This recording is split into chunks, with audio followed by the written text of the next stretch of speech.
Good morning, humankind. How did we all roll through this storm? I've been waiting for Mr. Leaf Blower. I don't know if you can hear, to finish up. And I'm like, okay, I know, like, you got a job to do, okay, but I'm trying to do this right here. And if you all know me really well, ever since we went into quarantine back in March of last year, like, me and the leaf blower, we dueled it out like almost every morning. It was a thing.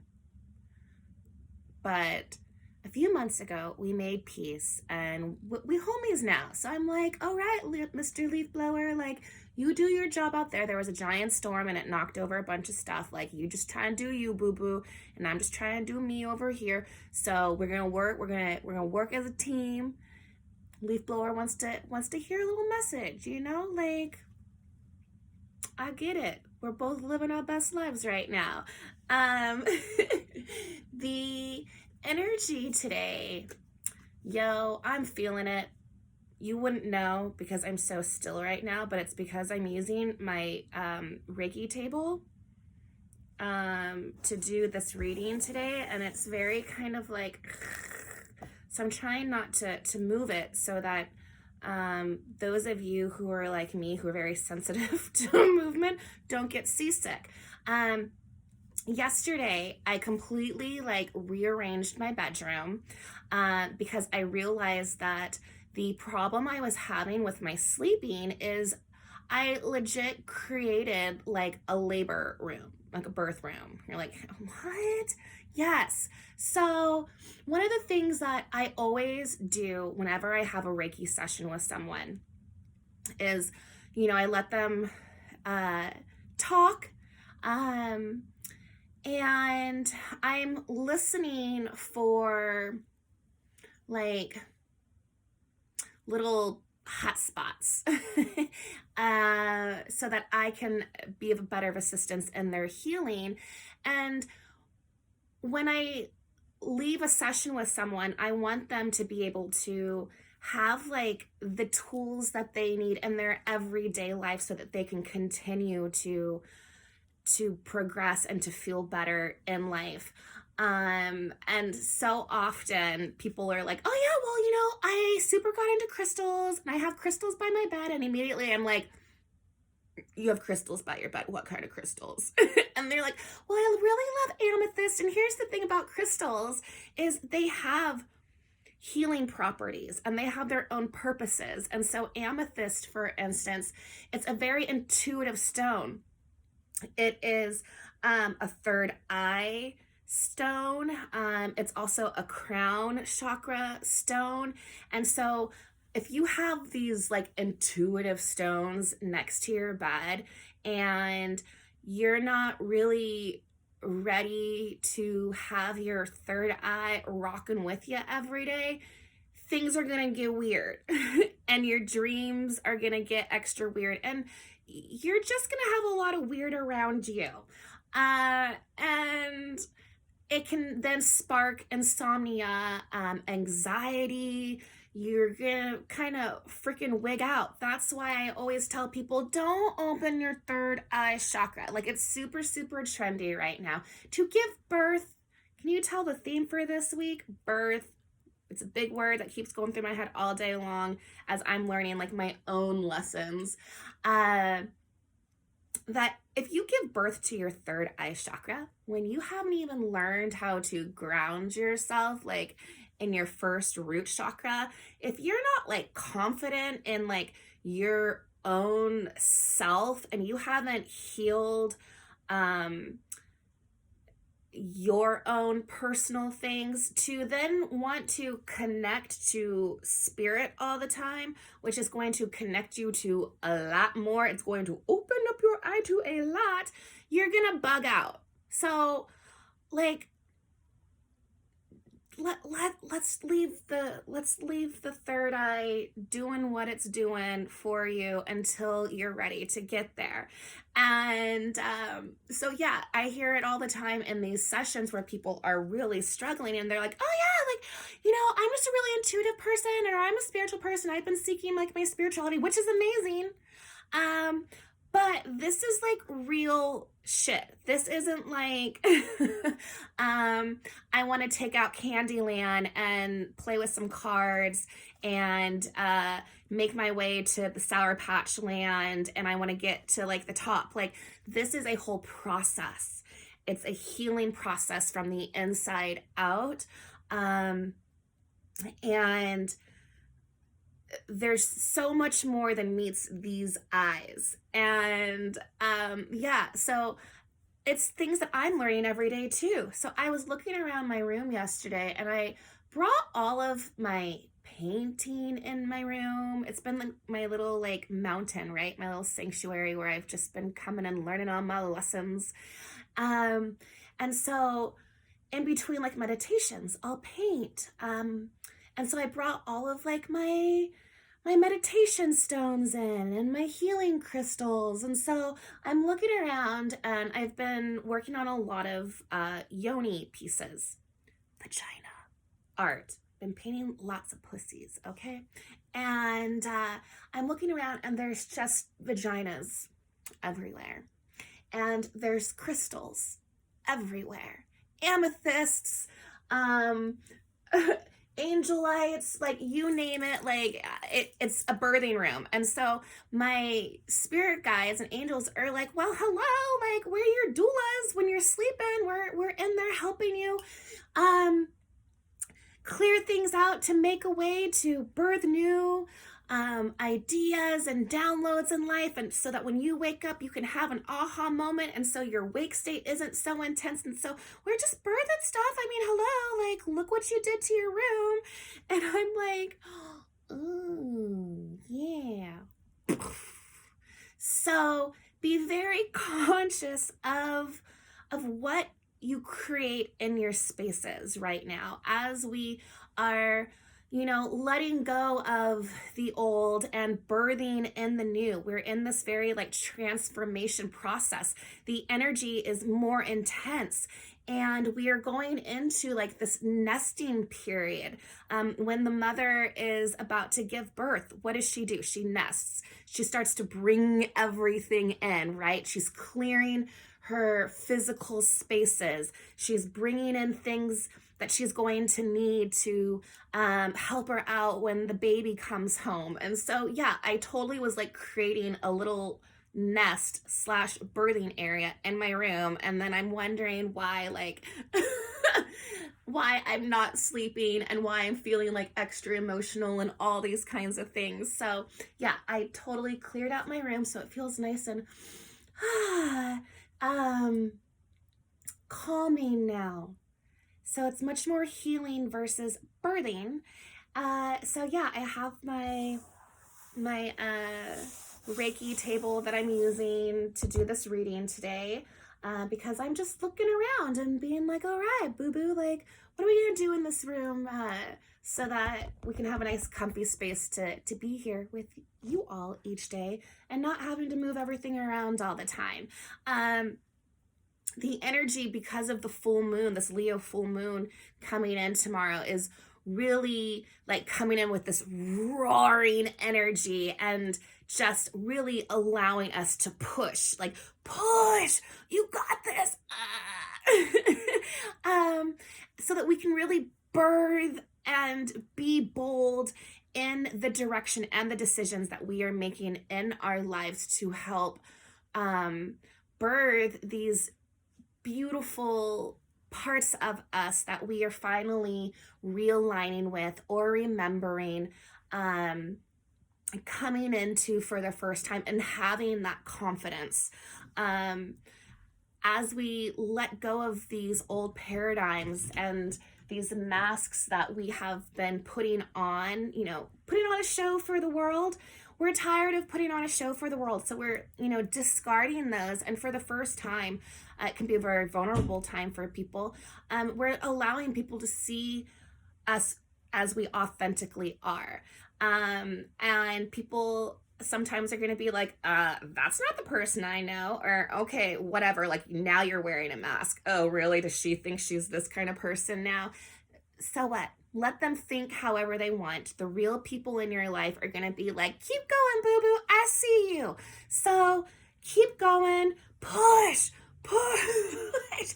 You got this. Like, I love seeing everybody grow um, into who they authentically are and coming back into remembrance.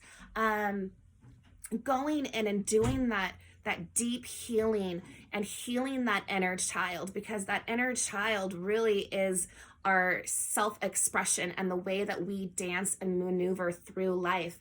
So yeah, like, welcome to the labor and delivery department. We're doing this, so allow everyone around you who's like, your gang in life to help assist you and support you through this time, because it can be intense and it can be emotional and it can be tiring, but just know that the work that you're putting in, like, there is this beautiful delivery of yourself that's being born through this all. So take advantage of this beautiful full moon energy that is just really supporting the work that we're doing on ourselves, and just keep going. And if it gets too intense, reach out to your spirit team, to your ancestors, your guides, your angels. They're your birthing doulas. They're your spiritual doulas right now. We are all in assistance of one another, so we are all just walking each other home.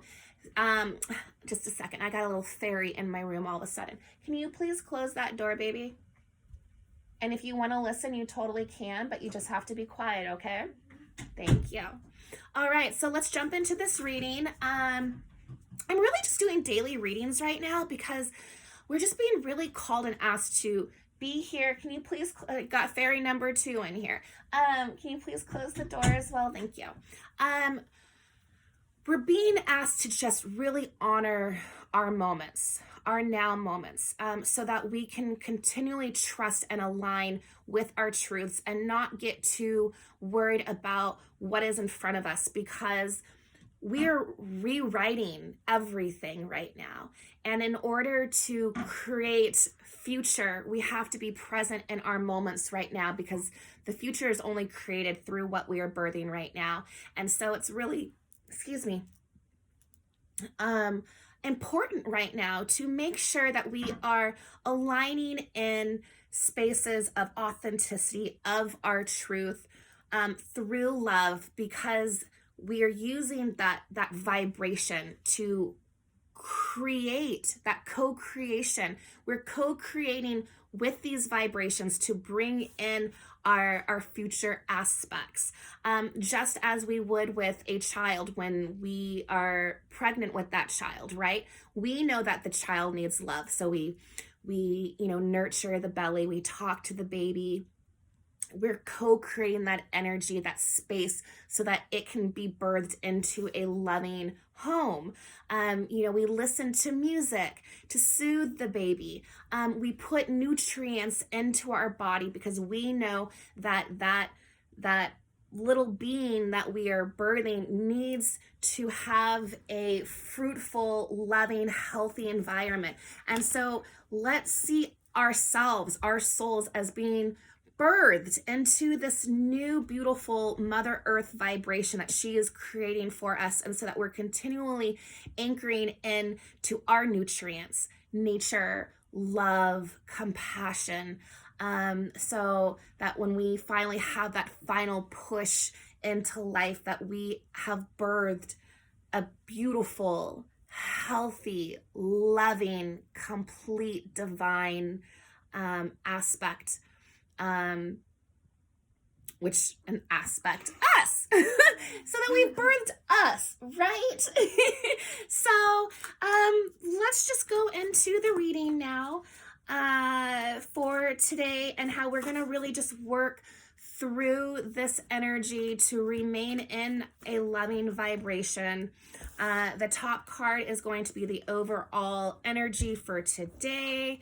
And then we're going to go into some main energetic cards, things that we're shifting through, working with, and then supporting cards. As usual, everything's just falling on the ground. All right. Wow.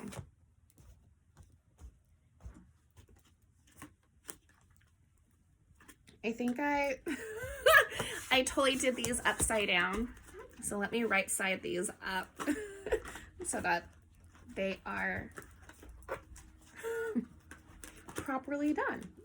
Silly mom, huh? Ding dong. All right.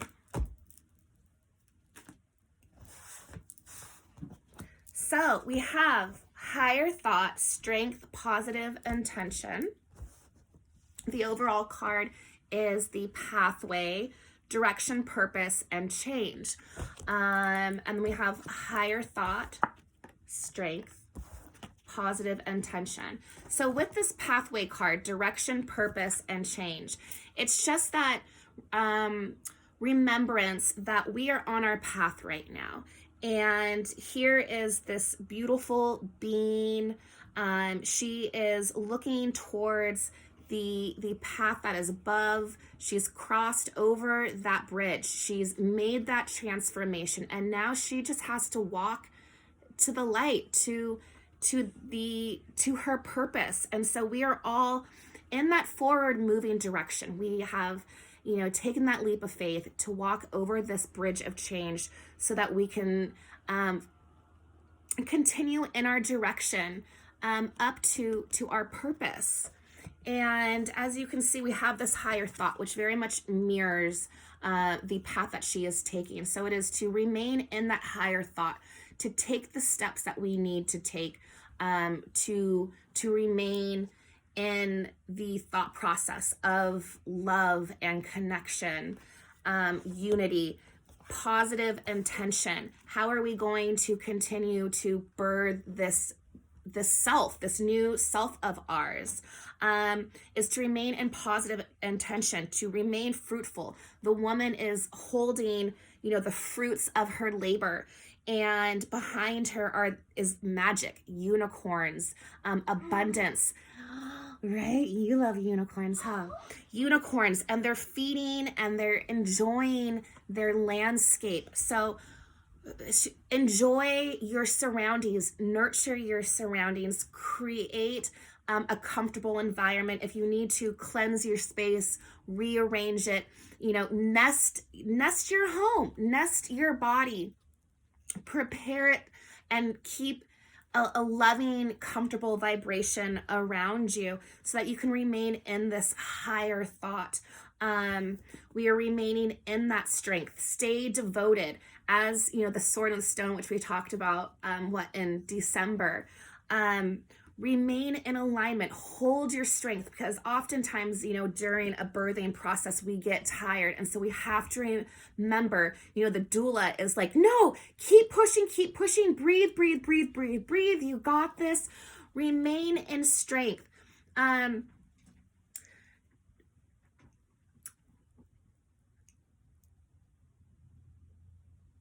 just totally, I'm like, yeah.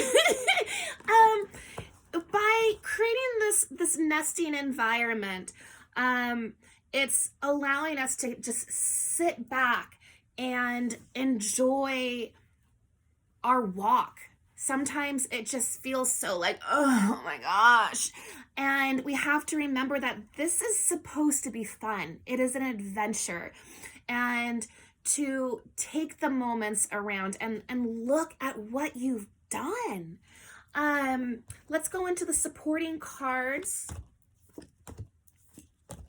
Finale, positive intentions, finale. We are creating these positive intentions because the finale is this rebirth. We see this all through these cards right now. finale. After the storm, I emerge a shiny new star. So we're going to keep going up this path and remaining in our inner strength, within those higher thoughts. Because there's this finale energy that is coming. We are rebirthing. She's coming into herself and realizing her divinity, that inner strength, because there is this rebirth that is happening right now, out of the darkness and into the light, as you see even within this path, right? It is this darker sort of path, and she, during her path, has done the things that she's needed to do to light her path, to reclaim that divinity, that light that she is. We have life lessons. I go within my shadow for deep spiritual growth. Along this path is that letting go process. Really doing that shadow work on yourself and taking accountability and reflecting and coming into your truths, letting go of your past. She's looking towards the light. She is not looking back. And by doing that shadow work, it releases us from that ego bondage of shame or guilt or whatever. Everything happens for our higher purpose, so that we can come more and more into alignment with who we are, and understand that those lessons were there to grow us. We are never alone. During this birthing process, reach out, look up to that higher thought, take those steps, and realize that, you know, we are never alone, that we have those birthing doulas with us right now, our angels, our ancestors, our guides, and reach out to them when it gets too tough, and sit within prayer or meditation. We are going through this change to free ourselves, liberation, to see the truth in ourselves, so that we can step into alignment, into our personal power. And right now, we are taking that path, lighting that path to our inner peace, so that we can walk through the doors, birth that total fulfillment that we are seeking through this path. So it's very important that we are here and now in our moments, that we are not stressing on the future and what can be, that we're not looking back to our past of what was, that we are co-creating with the energy that we are in right now. Be the dreamer. Take this nesting time and dream of everything that you want. And by doing so, you are creating this manifestation. Let go of what didn't work out, what you feel bad about. It doesn't serve you to sit and think about the past when we are creating a beautiful new future. So be in the here and now with your dreams. Sit down, write those intentions so that they can be birthed into active manifestation. What is it that you want for your future? And start writing that right now. Whether it is, where do you see yourself? Who do you want to be? What does your career look like? What does your love life look like? Do you want children? Do you want to just let go of owning a 5-bedroom home, and you really feel like inside you are a vagabond and you want to live van life? Like, don't be afraid to write out your dreams and be honest with your truths and what you want in life. We are setting ourselves free, liberation from this bondage. Take that path. Remain in your magic. I weave my magic and surrender to the universe. During this birthing process right now, we're weaving our magic through our intentions. And this, like I said, this Leo moon, it is roar. It is like in your face. It's like, here, take this energy, weave your magic, create, co-create with it who you want to be in this life and what you want in this life, because we have the cosmos ascend. I connect to oneness and expand my awareness. This higher thought card, be here now. create with what your soul is calling you towards. This whole ascension is connecting to yourself and ascending into a higher awareness of who you are and where you want to be. Be the visionary. We have the heart wide open. Allow it to be open and to listen and to align, with these positive intentions, and allow those truths to be heard, and allow your angels and your whole spirit team to soothe you and to help assist in answers that you may have questions towards, because heaven's door is there. We're knocking on heaven's door. So keep walking in that path, lighting your path with your truth, with your dreams. Co-create with this energy. It's a beautiful, beautiful time right now, because at the end we have blessing. We have, Gaia, and she is feeding us we have to be receptive towards it though. We have this beautiful woman. Her heart is just wide open. She is looking up and aligning to source of fulfillment. She's being receptive. We have to allow ourselves to have faith, to be receptive, to allow, Mother Earth's energy to feed us so that we can be open to all of the blessings that are right here in the now moments. So that is the reading for today. We are all moving towards the light. We got this, yo. So that is the reading for today. Man, I could keep going and going and going. Maybe I'll do another little one later, but yeah, create sacred space in your home today. Clear it, let go, be here now, with all of this beautiful energy that wants to nourish and feed you, so that we can bird this beautiful existence into fruition. So I will see you at the end of the rainbow. What was that? At the end of the rainbow. Yes, on another ray of the rainbow. Run it, humankind.